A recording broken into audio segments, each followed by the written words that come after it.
दोस्तों इस वीडियो के माध्यम से आपको हम पीजी कोर्सों का एडमिशन फॉर्म फिल करके दिखाने वाले हैं। अगर आप post graduate MA, MSc, MCom, LLM वगैरह किसी कोर्स में एडमिशन लेना चाहते हैं तो आप लोग अपना एडमिशन करा सकते हैं। एडमिशन हो रहे हैं पोस्ट ग्रेजुएट कोर्सों की। कोर्स कौन कौन से होंगे तो आप यहाँ पर देख पा रहे होंगे। After graduation like as MA, MSc, MCom, LLM, believe, और यहाँ पर कोर्स की लिस्ट देख लें।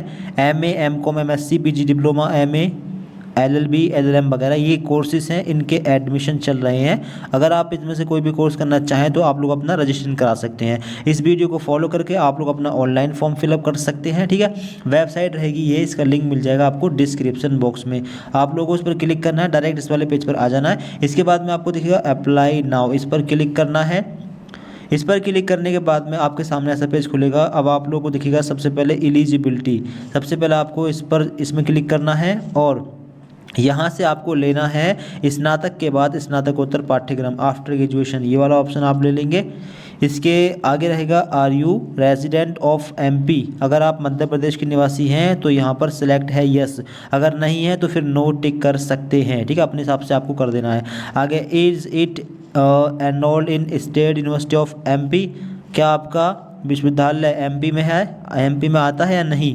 तो आपने अगर एमपी से ग्रेजुएट डिग्री की है तो आप लोगों को यहाँ पर यस करना है, वरना आपको यहाँ पर नो कर देना है। ठीक है, एमपी से आपने ग्रेजुएशन नहीं किया तो फिर नो कर देना है। आगे ग्रेजुएशन यूनिवर्सिटी, आपने अब कौन सी यूनिवर्सिटी ग्रेजुएशन किया हो उस यूनिवर्सिटी का नाम यहाँ पर डालना है। डीयू से किया हो, जेएनयू से या फिर एएमयू, जो भी यूनिवर्सिटी, अपनी यूनिवर्सिटी का नाम यहाँ पर डाल दें। कोई स्टेट यूनिवर्सिटी उसका नाम डाल देंगे। आगे graduation enrolment number, enrolment number आपको आपके रिजल्ट पर मिल जाएगा, एग्जाम फॉर्म वगैरह सब पर मिल जाएगा, वहाँ से देखकर यहाँ पर डाल देंगे। ग्रेजुएशन एग्जामिनेशन ईयर, आपने ग्रेजुएशन किस ईयर में कंप्लीट पास कर लिया है, किस ईयर में, जिस ईयर में ग्रेजुएशन कंप्लीट कर लिया था उस ईयर को यहाँ पर सेलेक्ट कर लेंगे। इसके आगे जो कैप्चा आपके सामने आए वो यहाँ पर डालें और इसके बाद में गेट डेटा पर क्लिक कर देंगे। फिर इसके बाद में अगर आपका डेटा मिल जाएगा तो आपकी इन्फॉर्मेशन कैश होएगी। अगर नहीं मिलेगा तो आपको लिखा मिलेगा स्नातक का डेटा नहीं मिला है, इसलिए आपका पंजीकरण फॉर्म सत्यापन के लिए भेजा गया है। आप ओके पर क्लिक कर देना। ठीक है, क्लिक करने के बाद में अगर डेटा मिल गया होगा तो आपका नेम, कैटेगरी वगैरह, डेट ऑफ बर्थ वगैरह फिल हो जाएगी, नहीं तो आपको फिल करनी पड़ेगी। फिल नहीं हुई है तो फिर आपको अपना पूरा नेम यहाँ पर डालना है। 10th की मार्कशीट के अकॉर्डिंग इन्फॉर्मेशन भरिए। अपनी कैटेगरी सेलेक्ट करनी है, किस कैटेगरी से आप बिलोंग करते हैं, एससी, एसटी, ओबीसी, ईडब्ल्यूएस वगैरह जो भी कैटेगरी है, अपनी कैटेगरी के हिसाब से आप लोग अपनी कैटेगरी डाल देंगे। आगे जेंडर, अपना जेंडर सेलेक्ट करेंगे, मेल फीमेल जो भी हैं। आगे डेट ऑफ बर्थ, कैलेंडर में सेलेक्ट करके डेट ऑफ बर्थ यहाँ पर डालनी है। ठीक है, इसके आगे रहेगा ईमेल आईडी, ईमेल आईडी यहाँ पर डालेंगे, अपना मोबाइल नंबर यहाँ पर डालेंगे, उस पर ओटीपी जाएगा और इन्फॉर्मेशन सारी आपकी उस पर भेजी जाएगी। फिर इसके बाद में आपके मोबाइल नंबर पर एसएमएस में ओटीपी चला जाएगा, और अगर व्हाट्सएप चला रहे होगे तो व्हाट्सएप पर भी ओटीपी भेज दिया जाएगा और इन्फॉर्मेशन भेज दी जाएगी। ठीक है, ओटीपी आप यहाँ पर डाल देना। इसके बाद में देखिएगा वेरीफाई ओटीपी, इस पर आप क्लिक कर देंगे और ओटीपी को वेरीफाई कर लेंगे। रजिस्ट्रेशन सक्सेसफुली कंप्लीटेड, ओके पर क्लिक कर देंगे। फिर ये पेज कट जाएगा। अब एसएमएस में आपको रजिस्ट्रेशन नंबर और पासवर्ड भेज दिया गया है, और आपको जो व्हाट्सएप है, व्हाट्सएप पर भी आपको इन्फॉर्मेशन भेज दी गई है। चाहे तो आप लोग देख सकते हैं एसएमएस में आपको जो है यूज़र नेम और पासवर्ड भेज दिया गया होगा। ठीक है, वहाँ से आप कॉपी करके यहाँ पर डालेंगे। मतलब अब आपको लॉगिन करना है, आपको दिखेगा लॉगिन का पेज, इस पर क्लिक करेंगे। इसके बाद में आपको दिखेगा स्टूडेंट का सेक्शन, इस पर क्लिक करेंगे और इसके बाद में अब आप लोगों को अपना यूज़र नेम यहाँ पर डालना है और जो पासवर्ड आपको मिला है वो यहाँ पर डालना है, और इसके बाद में जो कैप्चा आपके सामने है वो यहाँ पर डालना है, और फिर इसके बाद में आपको साइन इन कर लेना है। फिर आपका फॉर्म लॉगिन हो जाएगा। फिर इसके बाद में आपका फॉर्म लॉगिन हो जाएगा। ठीक है, अब बेसिक डिटेल्स आपको फिल करनी है। देखिए, आपको आपका नेम फिल मिलेगा, पूरा नाम, स्पष्टीकरण, ये सब फिल मिलेगा। आगे मदर्स नेम, मदर का नेम आपको डालना है, अपने फादर का नेम डालना है, डेट ऑफ बर्थ आपको फिल मिलेगी। ठीक है, इसको चेंज भी कर सकते हैं अगर गलत हो तो, नेम चेंज नहीं कर सकते। जेंडर आपको फिल मिलेगा। ठीक है, जेंडर आपको फिल मिलेगा, और इसके आगे रहेगा रिलीजन, आप किस धर्म से बिलोंग करते हैं, आपको अपना धर्म यहाँ पर डालना होगा। ठीक, इसके आगे रहेगा ब्लड ग्रुप, ये भी कंपलसरी है, ये भी आपको सिलेक्ट करना होगा, ब्लड ग्रुप पता होना चाहिए। ठीक है, तो ब्लड ग्रुप आप यहाँ पर सिलेक्ट कर लेंगे। इसके आगे मैरिटल स्टेटस, आप शादीशुदा हैं या नहीं, शादीशुदा हैं तो मैरिड, नहीं है तो अनमैरिड, और डाइवोर्स वगैरह भी लगा सकते हैं। आगे ईमेल आईडी फिल मिलेगी, मोबाइल नंबर फिल मिलेगा, व्हाट्सएप नंबर भी देना होगा। ये जो स्टार लगा है इसका मतलब मैंडेटरी ऑप्शन है, कंपलसरी है। व्हाट्सएप नंबर कोई दूसरा मोबाइल नंबर यहाँ पर डाल सकते हैं। ठीक है, कॉन्टैक्ट डिटेल में अब नेशनलिटी में इंडियन, भूटान, अदर का ऑप्शन है, इंडियन पर टिक कर देंगे। Correspondence address, house number, street, मोहल्ला, विलेज, विलेज का नाम, विलेज है तो विलेज का नाम यहाँ पर डालना है, मोहल्ला वगैरह है तो मोहल्ला का नाम डालना है, तहसील का नाम यहाँ पर डाल सकते हैं। स्टेट, किस राज्य से फॉर्म भर रहे हैं, सभी राज्य के निवासी फॉर्म फिल कर सकते हैं। ठीक है, तो स्टेट सेलेक्ट करना है अपना, फिर उस स्टेट के अंदर ज़िला सेलेक्ट करना है, फिर अपना शहर डालना है, अपने एरिया का पिन कोड यहाँ पर डालना है, और इसके बाद में रहेगा, नीचे रहेगा परमानेंट एड्रेस। तो करेस्पॉन्डेंस एड्रेस और परमानेंट एड्रेस अगर सेम हो तो आप click if correspondence and permanent address is same, इस पर क्लिक कर देंगे तो फिर दोनों जगह पर सेम एड्रेस फिल आपका हो जाएगा। इसके नीचे रहेगा अल्टरनेट कॉन्टैक्ट डिटेल, तो अल्टरनेट में अपने फादर, मदर, ब्रदर किसी का मोबाइल नंबर यहाँ पर डाल सकते हैं चाहें तो, यदि आप चाहें तो, वरना छोड़ भी सकते हैं। इसके बाद में इन्फॉर्मेशन चेक कर लें। ठीक है, चेक करने के बाद में सेव एंड नेक्स्ट पर क्लिक करके इसको सेव कर देंगे। फिर इसके बाद में अगला स्टेप आपके सामने ओपन हो जाएगा। अगला स्टेप है क्वालिफिकेशन, योग्यता। अब ग्रेजुएशन डिटेल्स आपको फिल करनी है। Last semester result is awaited, अंतिम सेमेस्टर का परिणाम बहुप्रतीक्षित है या नहीं, अगर हो तो इस पर टिक कर सकते हैं। यानी अगर लास्ट सेमेस्टर का रिजल्ट नहीं आया हो तो इस पर टिक करना है, वरना इसको छोड़ देना। ठीक है, वरना इसकी जो है लास्ट सेमेस्टर की इन्फॉर्मेशन भरनी है। अब आगे है last education type. Education type में यहाँ पर सेमेस्टर, ईयर, टाइप क्या है, सेमेस्टर वाइज एग्ज़ाम दिए हैं या फिर ईयरली वाइज दिए हैं। प्राइवेट में मोस्टली ईयरली होता है और सेमेस्टर जो है रेगुलर में चलता है, तो अपने हिसाब से आप डाल देना।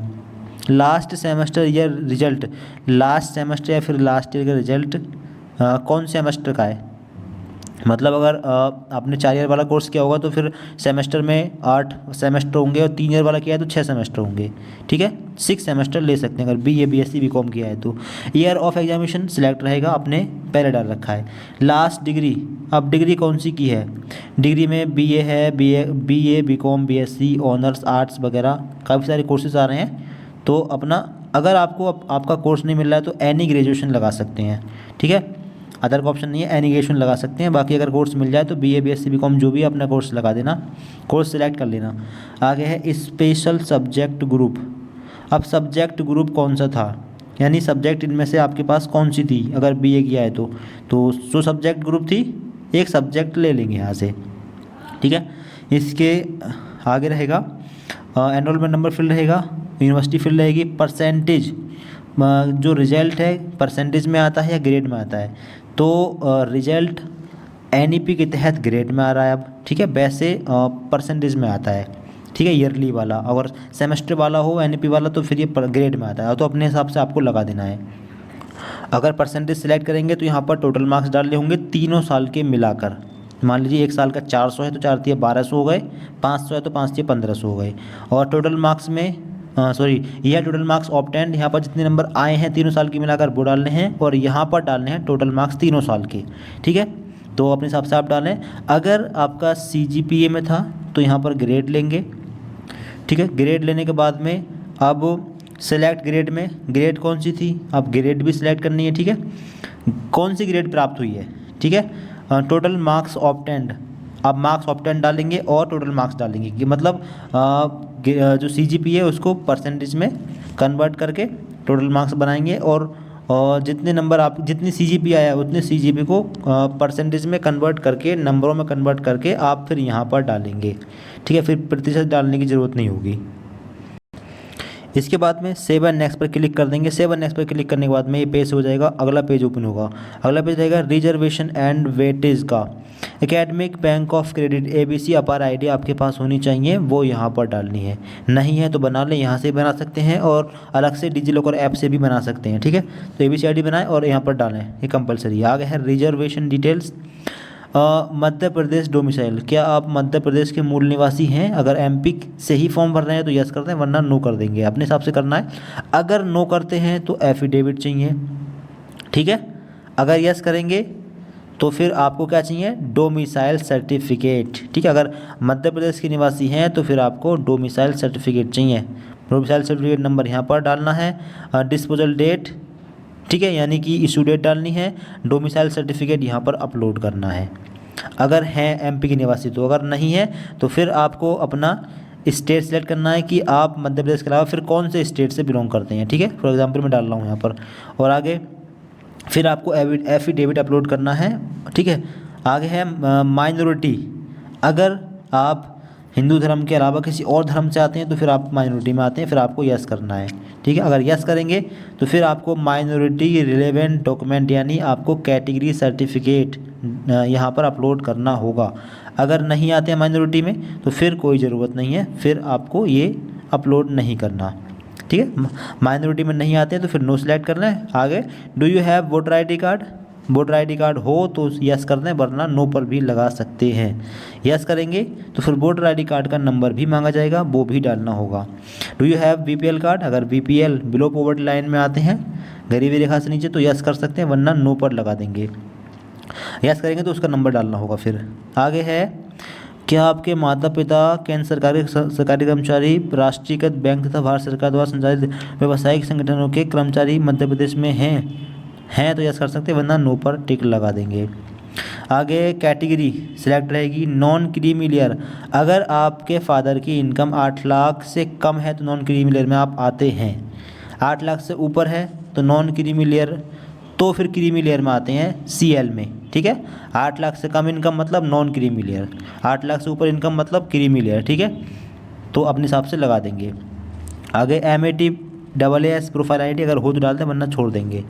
आगे टोटल एनुअल फैमिली इनकम कितनी है यहाँ पर डालनी है, 60,000 होगी या 12×72 होगी, 12×7 होगी, 12×96 होगी, जो भी होगी अपने हिसाब से यहाँ पर डाल देना है। Migrant of JNK Jammu Kashmir के निवासी हों तो यस करना है, वरना नो करना है।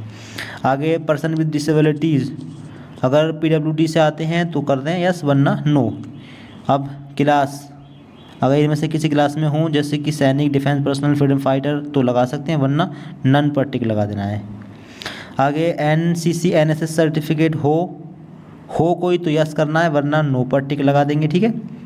अब नीचे अगर इनमें से कोई सर्टिफिकेट हो तो आप इनको भी सेलेक्ट कर लेते हैं, मतलब आपने किसी स्टेट लेवल पर किसी कंपटीशन में, क्रिकेट में किसी में भाग लिया हो तो आपके पास कोई सर्टिफिकेट होगा, उसकी इन्फॉर्मेशन दे सकते हैं यहाँ पर, ठीक है। और वो सर्टिफिकेट वगैरह फिर अपलोड भी करना होगा, इससे आपको मार्क्स में फ़ायदा हो जाएगा, ठीक है। जल्दी आसानी से एडमिशन मिल जाएगा।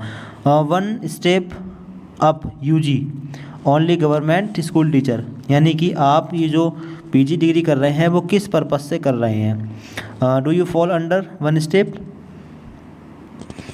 तो केवल सरकारी स्कूल के शिक्षक के लिए है, ठीक है। आपको यहाँ पर नहीं करना है, आपको नो कर देना है। फिर इसके बाद में सेव एंड नेक्स्ट पर क्लिक कर देंगे और फिर आपका पेज सेव हो जाएगा, ठीक है। जो डॉक्यूमेंट मांगा गया था वो PDF में अपलोड कर देना, ठीक है। PDF में ब्राउज में जाकर अब अगला पेज स्टेप ओपन होगा। अगला स्टेप है फ़ोटो, सिग्नेचर और अपलोड का। अब यहाँ पर देखें कितने सारे डॉक्यूमेंट मांगे हैं, तो इस फॉर्म के हिसाब से काफ़ी सारे डॉक्यूमेंट मांगे हैं, जैसे कि फ़ोटो 10 से 5000 KB के बीच में होना चाहिए, ठीक है। बर्थ सर्टिफिकेट मांगा गया है और साइन मांगे गए हैं। मार्कशीट नेम, ये 10th की मार्कशीट होगी और ये 12th की मार्कशीट होगी। नॉन क्रीमी लेयर का सर्टिफिकेट मांगा गया है, ठीक है, यानी कि कैटेगरी सर्टिफिकेट चाहिए होगा, सॉरी यहाँ पर इनकम सर्टिफिकेट चाहिए होगा, ठीक है। इनकम सर्टिफिकेट यहाँ पर चाहिए होगा। एलिजिबिलिटी सर्टिफिकेट, अब एलिजिबिलिटी सर्टिफिकेट में चूज का ऑप्शन आ रहा है, तो यहाँ पर मतलब एलिजिबिलिटी सर्टिफिकेट में आपको ग्रेजुएशन की मार्कशीट यहाँ पर देनी है, यानी कि PG कोर्स कर रहे हैं मास्टर्स, तो इसकी एलिजिबिलिटी क्या है, ग्रेजुएशन में जो कोर्स आपने किया है उस कोर्स की यहाँ पर मार्कशीट अपलोड करेंगे। और पुलिस वेरिफिकेशन,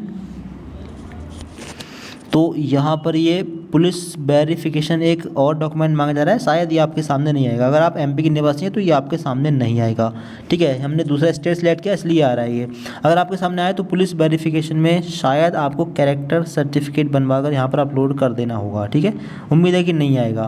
तो फिलहाल ये फ़ोटो, सिग्नेचर ये 10 से 5000 KB के बीच में अपलोड करने हैं। तो फ़ोटो का फ़ोटो खींचें, उसका साइज़ 500-600 KB कर लें, ठीक है। और फिर चूज़ फाइल पर ब्राउज़ में जाएँ और चूज़ फाइल पर क्लिक मतलब ब्राउज़ में जाएँ और यहाँ पर सेलेक्ट करें और अपलोड कर दें,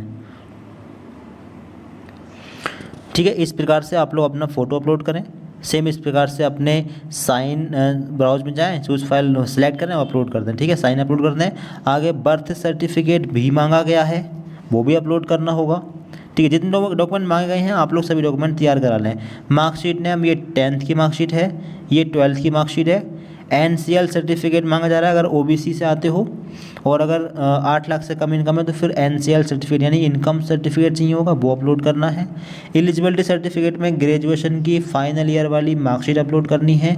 पुलिस वेरिफिकेशन में कोई एफिडेविट बनवाकर यहाँ पर अपलोड कर देना, ठीक है। तो सारे डॉक्यूमेंट आप लोग अपलोड कर दें। कोई दिक्कत आए तो कमेंट बॉक्स में बता सकते हैं। डॉक्यूमेंट अपलोड करने के बाद में सेव एंड नेक्स्ट का ऑप्शन होगा, उस पर क्लिक कर देंगे, फिर आपके डॉक्यूमेंट सक्सेसफुली सेव हो जाएंगे लिखकर वहाँ पर सामने आ जाएगा। अब अगला लास्ट स्टेप देखें, कॉलेज चॉइस फिलिंग। अब फिल्टर्स में यहाँ पर कोर्स का नाम, कोर्स नेम में MA 2 ऑप्शन सेलेक्ट हो गया है। यहाँ पर सारे कोर्स ओपन होंगे, ठीक है। MA MSc MCOM यहाँ पर सारे कोर्स ओपन होंगे, ओपन नहीं हो रहे हैं फिलहाल में। आप पूरा फॉर्म फिल करते हो आइए, यहाँ पर MA सेकेंड ईयर के लिए फिलहाल में फॉर्म भर सकते हैं, ठीक है। लेकिन फर्स्ट ईयर लेना हो तो यहीं से लेना होगा। MA first year, MSc MCOM जो भी कोर्सेज के लिए फॉर्म फिल हो रहे हैं वो सारे इसी लिस्ट में से लिए जाएंगे, ठीक है। फिलहाल यहाँ पर ओपन नहीं हो रहा है, आप फॉर्म सही से फिल ओपन करके आएंगे, फिल कराएंगे तो फिर आपका ओपन हो जाएगा। आगे यूनिवर्सिटी नेम। अब देखिए यूनिवर्सिटी नेम MP के अंदर जितनी यूनिवर्सिटी हैं सारी यहाँ लिस्ट में आ रही हैं। आपको कौन सी यूनिवर्सिटी में एडमिशन लेना है यहीं से आपको सिलेक्ट करना होगा, ठीक है। क्रांति शौर्य university, Shivaji university, Devi Ahilyabai university, जो भी यूनिवर्सिटी आपको लेनी है, जिस यूनिवर्सिटी में एडमिशन चाहिए आप उस यूनिवर्सिटी को सिलेक्ट कर लेना। आगे रहेगा कॉलेज टाइप। अब कॉलेज टाइप दो तरह के कॉलेज हैं, गवर्नमेंट और एडेड। एडेड की फ़ीस ज़्यादा होगी, गवर्नमेंट की फ़ीस कम होगी, तो जो कॉलेज लेना हो अपने हिसाब से कॉलेज जो है ले लेना, ठीक है, ठीक है। अब इसके आगे रहेगा सर्च से पहले डिस्ट्रिक्ट सेलेक्ट कर लेंगे, किस ज़िले में कॉलेज चाहिए। मंदसौर, नीमच जिला, रतलाम, उज्जैन, शाजापुर, अगरमालवा और देवास। अगर यहाँ पर हम एडिट सेलेक्ट करें तो देखते हैं कुछ ज़िले बढ़ेंगे या नहीं, तो फिर भी उतने ज़िले आ रहे हैं, तो आप एक ज़िला लें जहाँ आपको एडमिशन चाहिए, ठीक है। ये ज़िला सेलेक्ट हुआ। इसके बाद में आपको दिखेगा सर्च, इस पर क्लिक करेंगे, फिर जो है कॉलेज ओपन हो जाएंगे। तो कॉलेज टाइप में एडिट और गवर्नमेंट दोनों को सिलेक्ट कर लेना और डिस्ट्रिक्ट में अपना ज़िला सेलेक्ट करना। इसके बाद में सर्च पर क्लिक करना, फिर जितने कॉलेज अवेलेबल होंगे वो आ रहे होंगे। MA सेकेंड ईयर के लिए एक कॉलेज अवेलेबल है, तो उस एक ही कॉलेज मतलब एक कॉलेज से कर सकते हैं, इसलिए एक ही कॉलेज आ रहा है, जिस कॉलेज से फर्स्ट ईयर किया उसी कॉलेज से सेकेंड ईयर करना है। तो अब ऐड कैसे करना है, ऐड के लिए दिख रहा होगा आपको, दिख रहा होगा ये तीर का निशान, इस पर क्लिक करना है, फिर यही कॉलेज इधर ऐड हो जाएगा। अवेलेबल कोर्स, कुछ और भी कॉलेज होंगे फर्स्ट ईयर के लिए, बहुत सारे कॉलेज आ रहे होंगे, आपको जितने कॉलेज लेने हो उतने कॉलेज इस लिस्ट में से ले लेना, ठीक है। ऐड कर देना, इधर जितने कॉलेज के लिए अप्लाई हुआ है वो सारे कॉलेज इधर आपको शो हो जाएंगे, ठीक है। इसके बाद में सेव पर क्लिक कर देना और फिर इसको आप सेव कर देंगे। फिर इसके बाद में सेव एंड नेक्स्ट का ऑप्शन दिखेगा, इस पर क्लिक करेंगे, फिर इन्फॉर्मेशन सेव हो जाएगी। अब आपके फॉर्म का जो है प्रीव्यू आपके सामने आएगा। आपने जो भी इन्फॉर्मेशन भरी है सारी आप चेक कर सकते हैं, ठीक है। कोई अगर मिस्टेक लग रही है तो अभी इसको करेक्ट कर सकते हैं, वरना फिर करेक्ट नहीं हो पाएगा, ठीक है। अब इसके बाद में फॉर्म सही है तो मैंने प्रवेश प्रक्रिया संबंधी, इस पर आप एक बार टिक कर देंगे। इसके बाद दिखेगा जनरेट OTP, इस पर क्लिक करेंगे। इसके बाद में आपके फ़ोन पर एक OTP जाएगा, वो OTP आप लोग यहाँ पर डालेंगे। इसके बाद में वेरीफाई एंड लॉक पर क्लिक कर देंगे। वेरीफाई एंड लॉक पर क्लिक करते ही फॉर्म में करेक्शन नहीं हो पाएगा, ठीक है। तो यहाँ तक पहुँचने से पहले सारी चीज़ चेक कर लेना, ठीक है। अभी पेमेंट नहीं हुआ है, दूसरा फॉर्म भर सकते हैं अगर गड़बड़ हो जाए तो, ठीक है। दोबारा रजिस्ट्रेशन कर लेना। अगर फॉर्म बिल्कुल ठीक है, कोई दिक्कत नहीं है, तो फिर वेरीफाई एंड लॉक पर क्लिक कर देंगे, फिर ये लॉक हो जाएगा, फिर करेक्शन नहीं हो पाएगा, ठीक है। फिर इसके बाद में आप डायरेक्टली पेमेंट वाले पेज पर पहुँच जाएंगे। पेमेंट के लिए कई सारे ऑप्शंस आ रहे हैं, किसी भी तरीके से आप जो है पेमेंट कर सकते हैं, ठीक है। हाँ, पेमेंट के लिए UPI ID वगैरह डाल दें पेमेंट डालने के बाद में मेक पेमेंट पर क्लिक करेंगे। 100 रुपये फ़ीस है रजिस्ट्रेशन की, 100 रुपये फ़ीस जाएगी। तो पेमेंट कर दें। पेमेंट करने के बाद में इसका प्रिंट कैसे निकालेंगे, दोबारा से फॉर्म को लॉगिन करके। पेमेंट जब आपका सक्सेसफुली डन हो जाए, इसके बाद में आप लोग अपने फॉर्म को लॉगिन कर लेना और फिर इसका प्रिंट आप निकाल सकते हैं। ठीक है, तो इस प्रकार से फॉर्म भर लें MA MSc MCOM के लिए। ठीक है, कोई दिक्कत है कमेंट बॉक्स में बता सकते हैं। दोस्तों को वीडियो शेयर करें और इस चैनल को आप सब्सक्राइब कर लें अधिक जानकारी के लिए। आगे मेरिट वगैरह के माध्यम से एडमिशन होगा, एग्जाम डेट वगैरह की जानकारी के लिए चैनल को आप सब्सक्राइब कर लें। Thank you so much for watching this video.